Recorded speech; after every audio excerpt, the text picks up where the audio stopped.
In case you need a refresher, I'd like to recap what you may have missed in the first hour of Friday the 13th, Part 8, Jason Takes Manhattan. Saying goodbye. What the hell? These Jason movies got fucking ridiculous. Let's talk a little bit about the backstory of this major misleading letdown of a motion picture.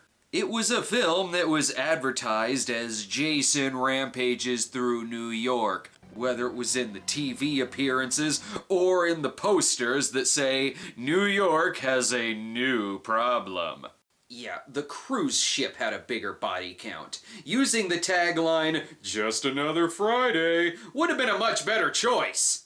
But the movie's extreme low budget and further budget cuts prevented a lot of what the filmmakers wanted to do with it. So, over an hour of the movie was set on the cruise ship, and scenes from the script, which featured the Brooklyn Bridge, the Empire State Building, and Madison Square Garden, were cut out.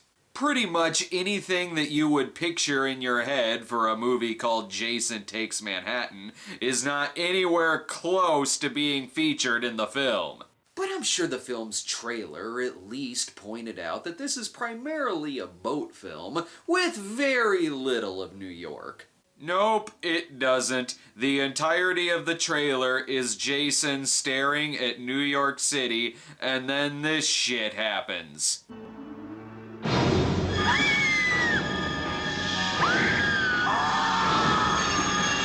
Friday the 13th, Part 8. Nothing like that ever happens in this film. It's what makes even fans of this movie say, damn, fuck you. But we are now officially in the last act of the film. Which means we are off of the cruise ship and we can finally get to New York City despite what little time we have left in the film.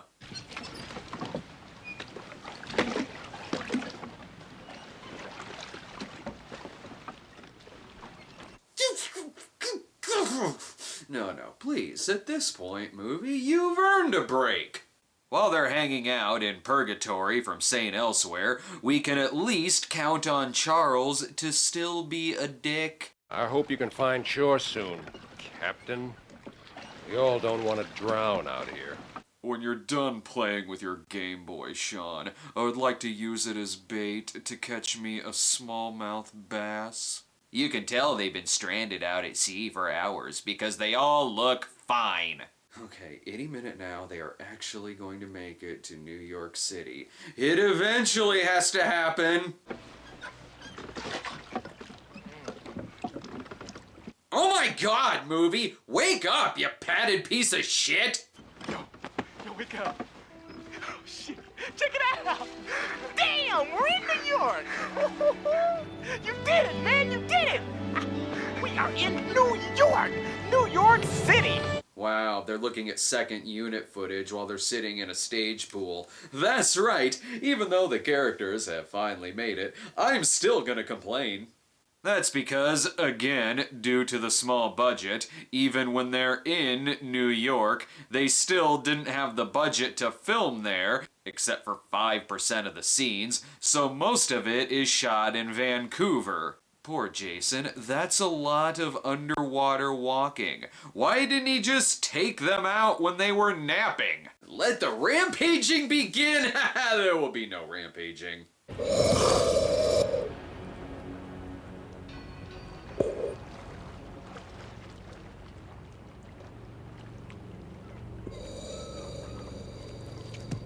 Stop being funny, Part 8. Only Part 6 is allowed to be funny. You could tell me that this was filmed in Twin Peaks, and I'd have believed it, but oh no, there's muggers, so I guess that means New York. Her necklace gets taken, as if it's hard to find a Statue of Liberty necklace in New York. Rennie is kidnapped, and I bet you all wish you stayed on that sinking ship now, huh? Well, I guess in a way they kinda are. Calm down, will you? You heard what he said? They'll kill her! We have to find the police! Have you noticed yet that Charles is one of those characters that we're supposed to hate, but he's the only one who is constantly making sense? But Shaun said that we needed to drop the anchors. I'm the one you should be listening to. Do you think dropping an anchor in the middle of a storm makes any sense whatsoever? Yeah, why am I supposed to hate him again? And why the fuck isn't someone here to tell them that they're doomed?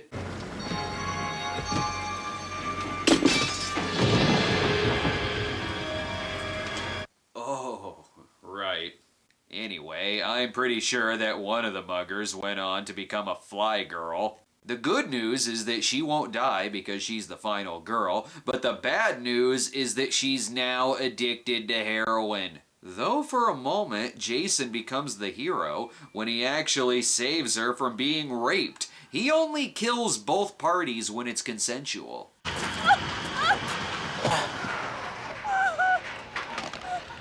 Who the fuck are you? But he's gonna kill this guy for asking stupid questions. It's clearly the hockey player from the billboard.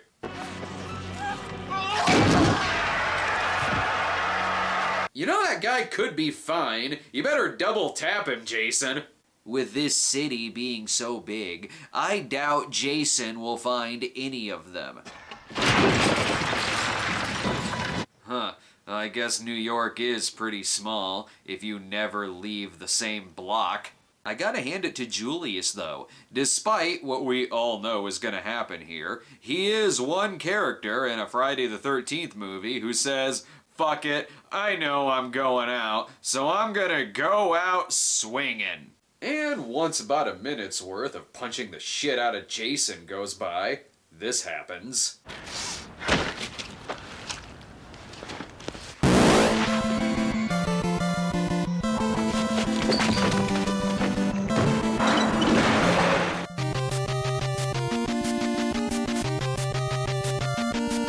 Easiest joke in the whole episode. Meanwhile, Rennie is high as fuck and lost in New York. How is she ever gonna find... Oh, there's Shaun. Why are they all split up? And Charles is the only one to actually get the cops. I'm rooting more and more for him as this film goes along. Unfortunately, the cop sticks around about as long as Julius's severed head does. Why couldn't there have been a scene of Jason dumpster diving for the head? But at least now they have a getaway car.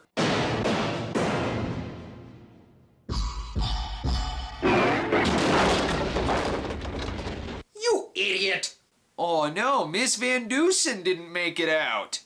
Van Dusen!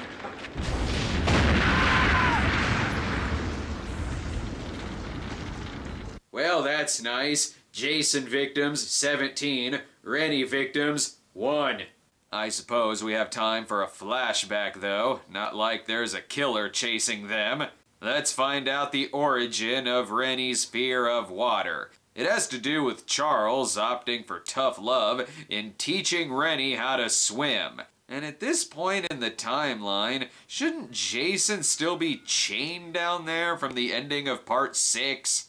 I guess this is the worst thing anyone in Crystal Lake has ever done. Okay, so that was a bit dickish on Charles' part, but that's how we taught people to swim in my day. You pushed me into the lake. Yeah, I was only trying to teach you. Can we talk about this later? You son of a bitch. Yes, Charles' bad swimming lessons clearly means he deserves to be stranded with a fucking death sentence. But he does survive getting thrown through a window because no one can harm the agent for harm. That is, unless it involves being drowned in a barrel of toxic waste.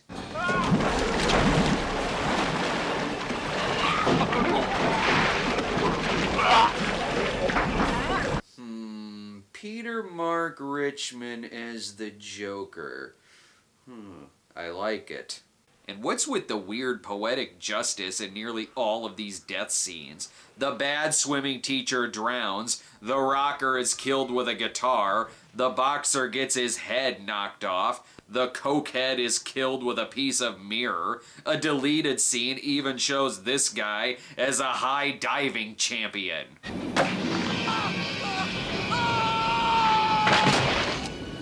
6 out of 10. How dare this movie put thought into its death scenes?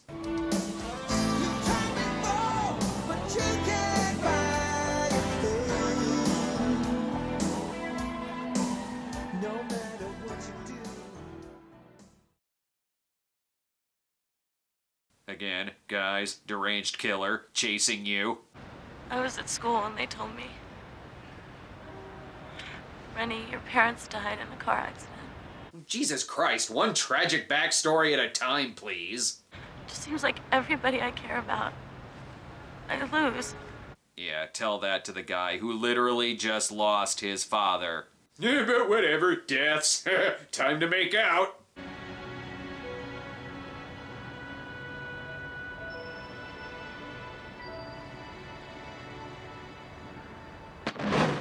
Cut that shit out!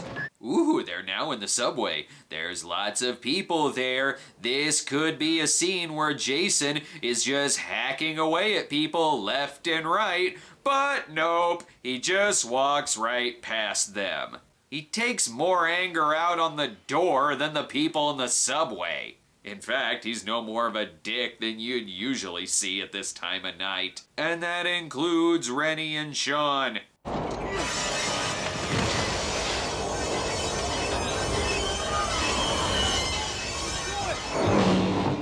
That's a good way to piss off a Jason, and you're making people late for work. See, even the subway car would rather be watching part 6. Maybe now we can see him fight the Cloverfield parasites.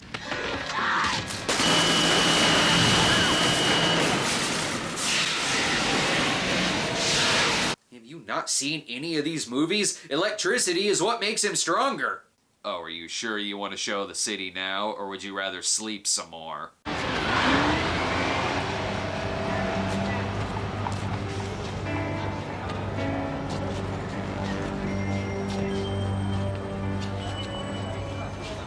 Too little, too late. You owe me a Diet Coke. Well, now they clarify that Jason taking Manhattan simply means he just kinda stands there and looks around a bit. I think this scene is mainly here so that they can show this clip on talk shows to promote and misrepresent the movie. Yo, man, it's cool. It's cool, man. It's cool. Admittedly, it is the best clip of the movie. And if all of these locations and characters look familiar, it's because the opening credit sequence already showed you every single one of the locations they use for the New York scenes. But what it doesn't show you is that the cook in the diner is played by Ken Kersinger, who would later go on to play Jason in Freddy vs. Jason. That's right, we got Jason vs. Jason.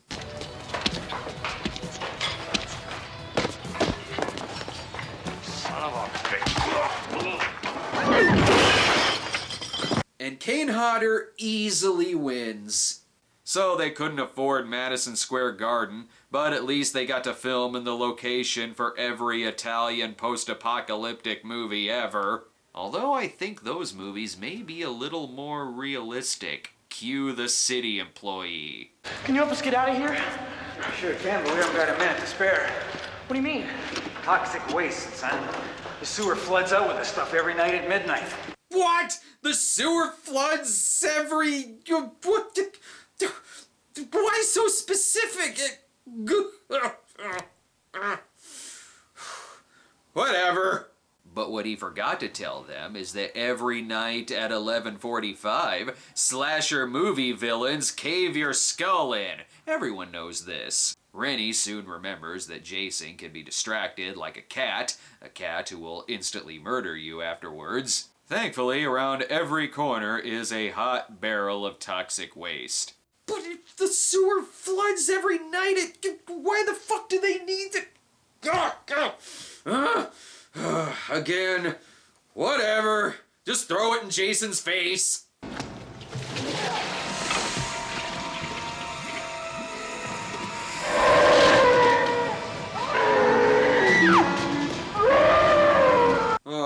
Now I feel sorry for him. He has kind eyes in this movie.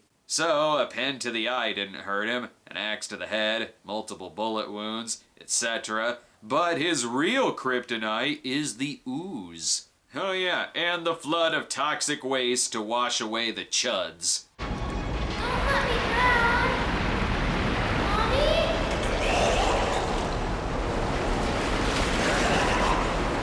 Ew! They all float down here, Jason, my boy. Since he's the god of electricity, the sky goes nuts, and originally they wanted Jason to dissolve in the toxic waste, but thought that that might write them into a corner for future installments. So, what did they use as their conclusion?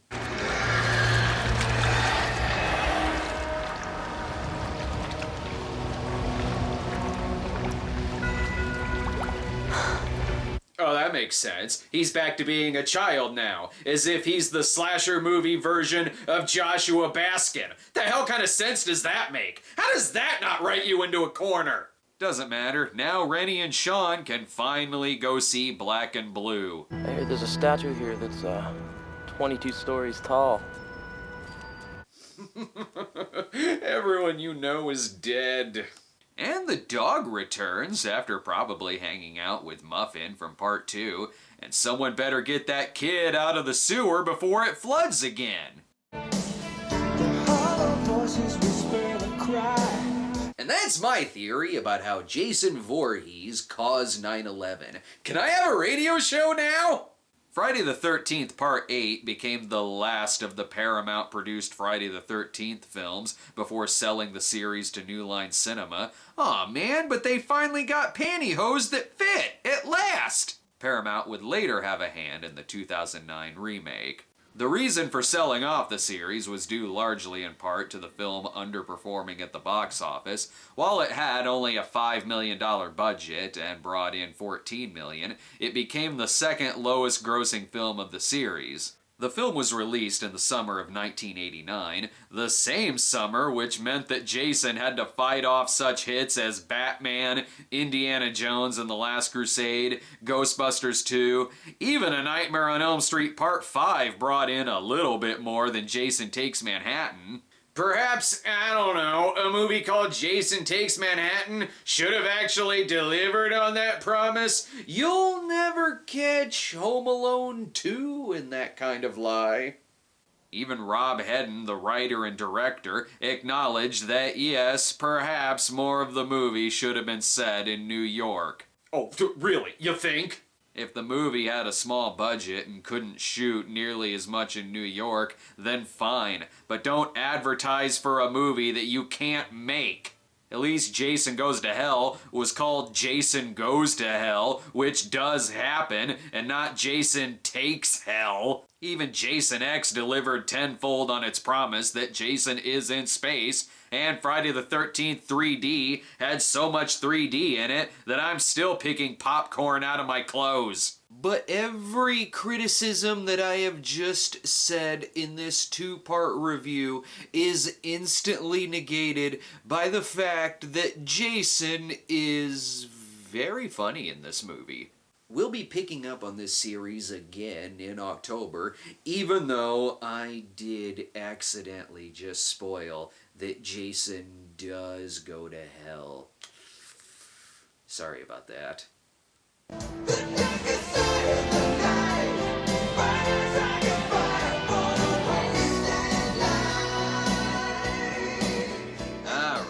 Want to see more Cinema Snob episodes? Do you like movie reviews from people in cars? How about animated cat detectives? Be sure to subscribe to our YouTube channel at youtube.com/StonedGremlinProductions. Follow us on Twitter at The Cinema Snob, or check out our homepage at thecinemasnob.com.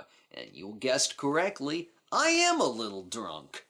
You don't understand. There is a maniac trying to kill us. Welcome to New York.